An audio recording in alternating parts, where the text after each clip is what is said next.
It's 8 in the morning. The pool is 58 degrees. Oh, baby.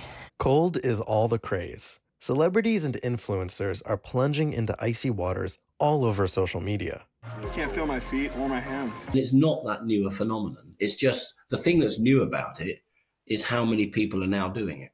That's Professor Mike Tipton from the Extreme Environments Lab at the University of Portsmouth in England. He studied the impacts and the risks of severe heat and cold on the human body. Humans are a tropical animal. We want to be where we evolved, which is sort of East, Southeast Africa. Now that means that stepping into cold water is pretty stressful. The science around the benefits of plunging is murky. We do have some hypotheses as to how cold could work. Until the properly controlled studies are done, we can't be sure.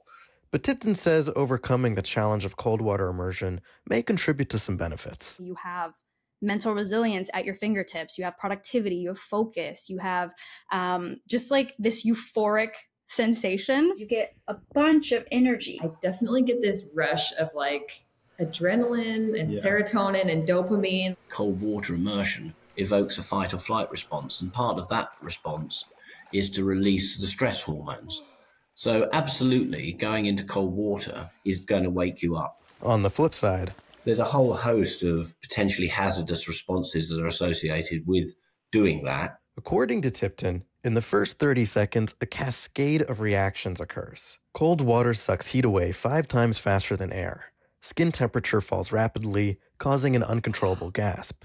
Hyperventilation stops blood flowing to the skin and increases blood pressure. This is known as the cold shock response. That cold shock response accounts for about 60% of people who die in going into cold water. And that's particularly hazardous if you're hypertensive, if you've got an aneurysm, cardiovascular disease. And historically, we used to think that the most dangerous response to immersion in cold water was hypothermia. What's much more likely by going into cold water repeatedly or for long periods is you would get what we call non-freezing cold injury.